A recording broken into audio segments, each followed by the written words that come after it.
bah Titi, je te montre je te présente le F5 Tiger. Le tigre. On appelle ça un tigre. Bon, c'est un vieil appareil, hein.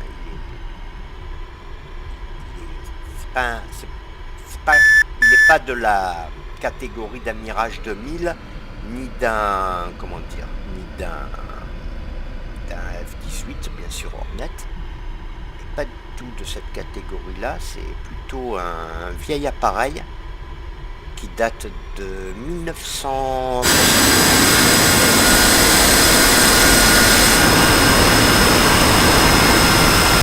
Un appareil qui date de 1972, exactement, premier vol. Son premier vol a été en 1972. Voilà, c'est un vieil appareil. Et par rapport à un Mirage 2000, bon, je ne vais pas parler du F-18 Hornet parce que c'est un appareil encore plus récent que le Mirage 2000. Mais par rapport à un Mirage 2000, on va dire c'est un appareil qui est complètement... il n'y a pas beaucoup d'électronique. Bon, il y a de l'électronique, mais pas autant que sur un Mirage 2000, par exemple. Par exemple, celui-ci, bon, ben, il n'a pas de... dans son HUD, il n'a pas de... Il n'a pas d'information, ni de navigation, ni de point de navigation, ni d'altitude, ni de vitesse, ni de paramètres de lancement de missiles ou de bombes, etc. Il n'a pas toutes ces informations là-dedans. Voilà, il a juste que ce réticule-là pour le canon.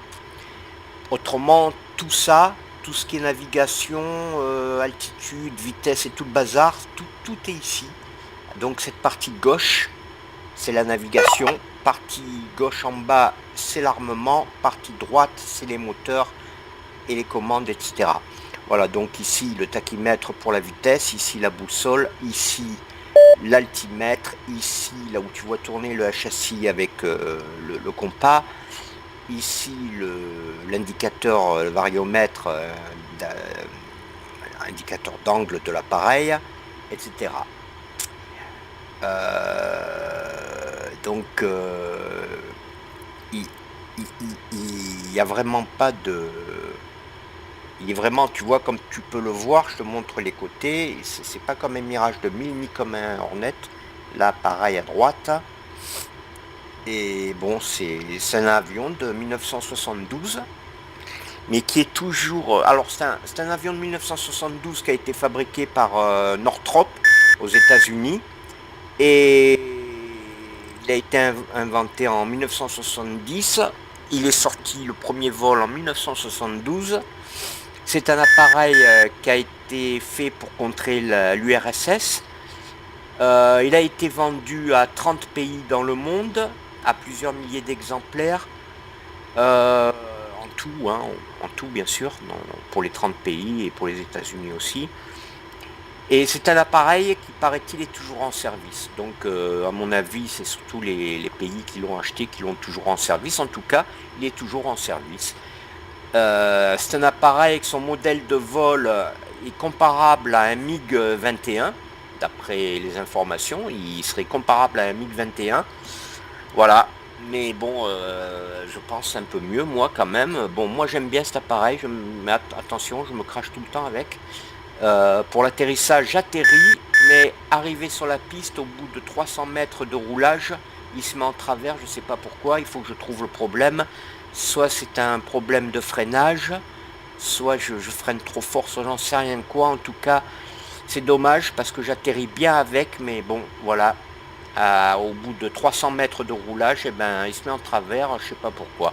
Alors, est-ce que c'est moi qui appuie sur les pédales du palonnier sans le vouloir et du fait je mets mon appareil en travers, j'en sais rien, mais c'est bizarre, avec le Mirage 2000 et avec le FA-18 Hornet, ça ne m'arrive pas, je vois pas pourquoi ça m'arriverait avec lui, donc il faut que je cherche pourquoi il se met en travers au bout du roulage, de 300 mètres de roulage sur la piste. C'est dommage parce que j'atterris bien, mais bon, au bout de 300 mètres de roulage sur la piste, il se met en travers ce con, et du coup je me retrouve dans le champ. Et après, ben voilà, je suis bloqué, je peux plus, je suis obligé de de tout abandonner. Voilà, c'est chiant. C'est dommage, d'autant plus que j'adore cet appareil. Alors tu vois, il y a des rétroviseurs aussi, là, voilà. C'est dommage parce que j'aime beaucoup cet appareil, il me plaît vraiment.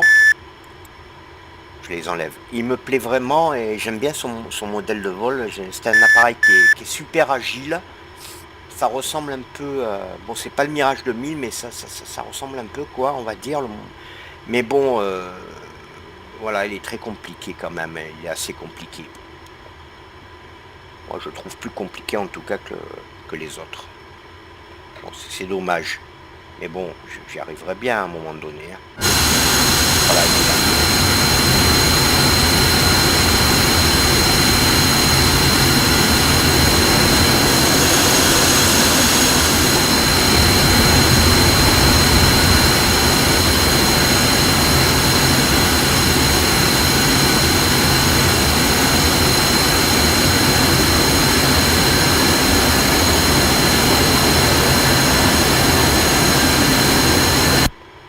Voilà, je t'ai montré l'extérieur de la petite bête. C'est une belle bête d'ailleurs. Je vais mettre les volets. Voilà, je t'ai montré... Ah, il y a un avion qui arrive à gauche. Heureusement que je me suis arrêté, t'as vu? Il est là. Putain, encore un peu, je fais un accident. Ouf. T'as vu ça? Allez, il décolle. Je le laisse partir. Voilà, il est en train de... Il a décollé. Est-ce qu'il y en a un autre à gauche? Non. Allez, je peux y aller. Oui, donc... oui, pour le décollage, c'est pareil. Hein. On va dire que c'est un peu un fer à repasser. Hein. Pour le décollage, c'est pareil. Il n'est pas facile non plus. Il faut une piste assez conséquente. Et en général, il décolle quasiment en fin de piste. Donc tu vois, c'est pas rassurant par rapport à un F-18 Hornet qui lui décolle, après c'est un appareil de l'aéronaval, hein, qui lui décolle sur une piste courte. Lui, il lui faut plutôt le F5, il lui faut plutôt une piste longue. Si elle est trop courte, ça va pas le faire. Donc voilà, c'est un appareil qu'il faut apprendre à le maîtriser, le dompter. C'est pas rien, c'est un tigre. Il faut le dompter comme les tigres. On va essayer de décoller quand il veut, hein, pépère. Allez, allez, allez, allez, allez, allez. Ouch. On rentre les trains. On fait une vue extérieure.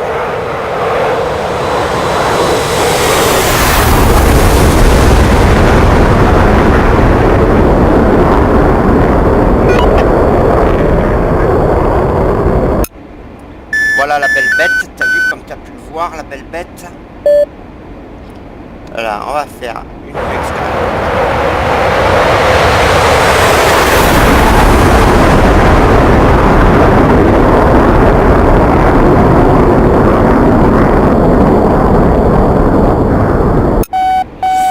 Alors il faut savoir, voilà, bon, il faut savoir que lors d'exercice, je me suis déjà craché quelques fois avec celui-là. Je crois que je me suis plus craché avec lui qu'avec le Mirage 2000, tu vois, ou le F-18 Hornet. C'est vraiment un appareil qui est, quand on le connaît pas, c'est compliqué. Voilà, c'est un appareil qu'il faut apprendre. Il faut apprendre à le maîtriser, c'est pas évident. Non, c'est pas évident du tout. Il faut apprendre, il faut le connaître. Il est compliqué quand même quand on ne sait pas. Je dis bien quand on ne sait pas, parce que moi je connais un pilote de F5 et franchement il se démerde bien. Il maîtrise vachement bien. Ouais. Le mec il est bon.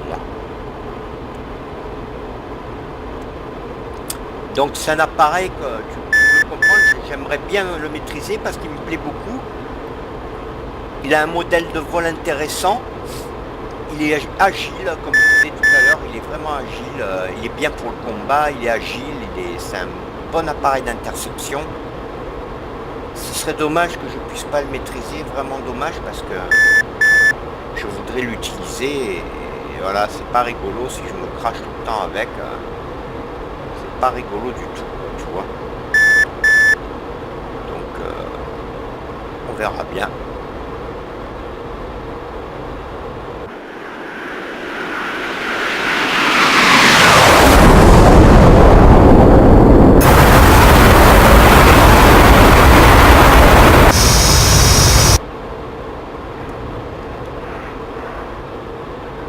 Il y a des péniches là.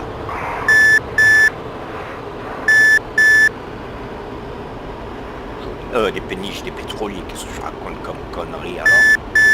C'est normal, il est 4 heures du matin. Il est 6 heures du matin, je veux dire. Et j'ai pas dormi de la nuit pour m'entraîner avec lui. Malgré l'entraînement, comme je t'expliquais tout à l'heure, j'atterris, mais bon, voilà, ça se passe mal, ça se passe mal à la fin de l'atterrissage. Sur la piste, ça se passe mal en fait. C'est pas lors de l'atterrissage, ça se passe bien, c'est sur la piste.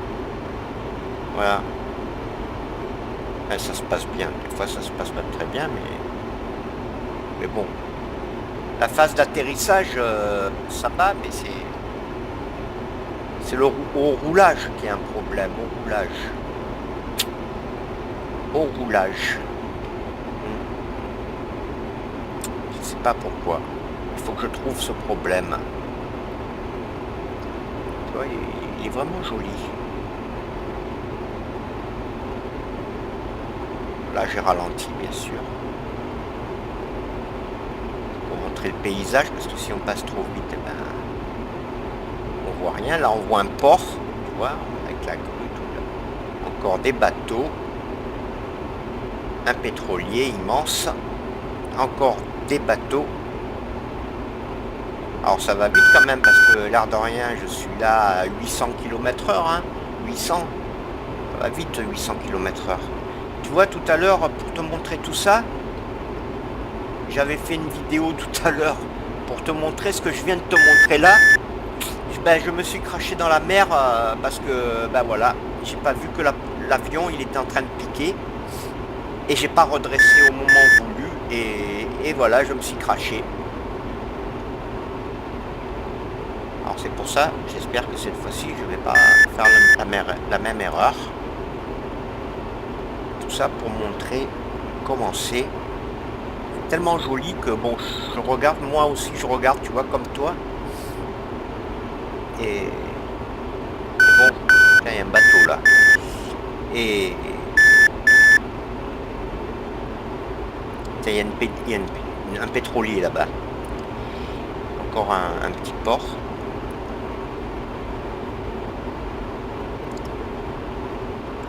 Cheminée et là un pétrolier à gauche, tu vois, sur la gauche là, pétrolier, et sur la droite d'autres bateaux, le port avec encore un pétrolier et des navires de marchandises, de transport de marchandises. Voilà, c'est joli comme tout. On va accélérer un peu. Je vais monter à environ 1000 km/h. On va passer entre ces deux bâtiments là. Tu vas voir, ça va faire pas mal.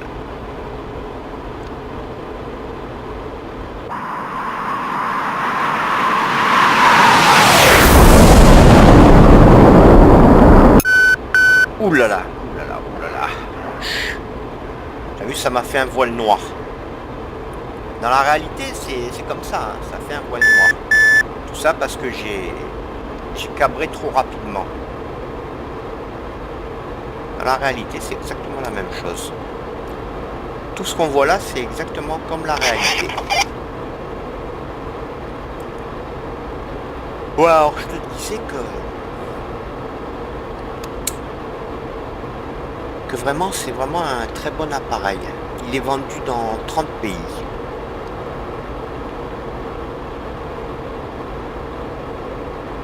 Là, on va bientôt arriver à la base, hein, t'inquiète pas. Hein.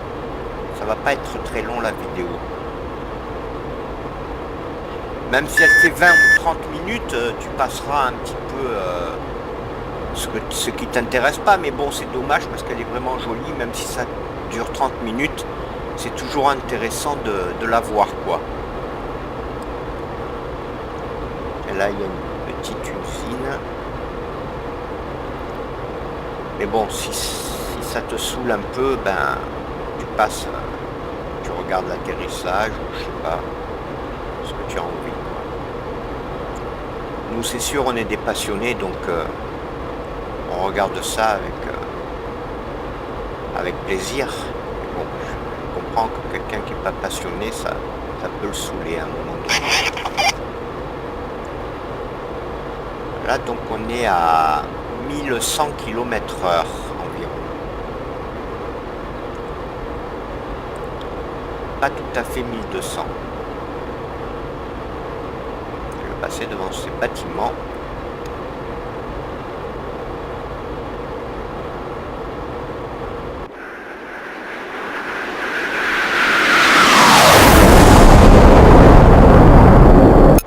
Ouf! Encore une fois. Ah ouais. Ah, ça pardonne pas. C'est un avion de chasse quand même redoutable. Hein. C'est pas un Mirage 2000, c'est pas aussi bon qu'un Mirage 2000, mais c'est pas loin. Quoi.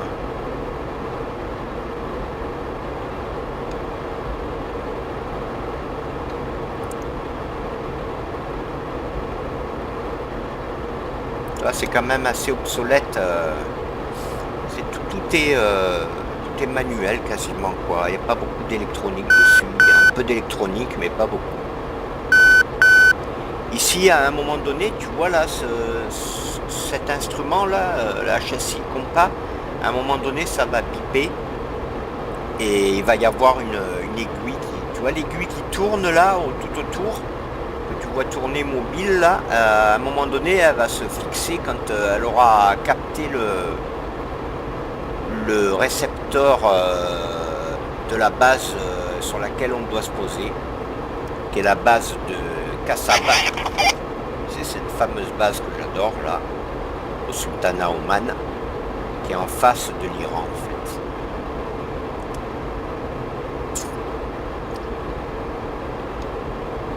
Et donc cette aiguille là, à un moment donné, elle va se verrouiller sur le récepteur. Sur le... On commence à apercevoir là-bas au bout, il y a un port à gauche. Là, on rentre dans les montagnes.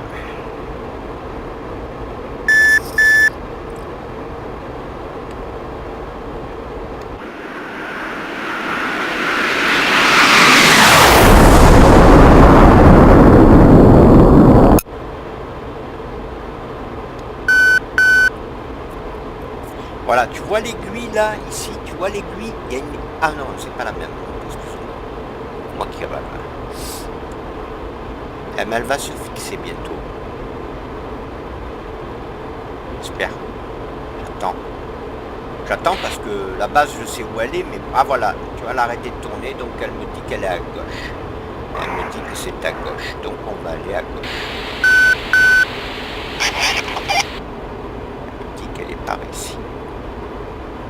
Encore à gauche. Bon ben on va aller à gauche. Oh merde! Putain, oh merde! Putain, ils me font chier eux, hein!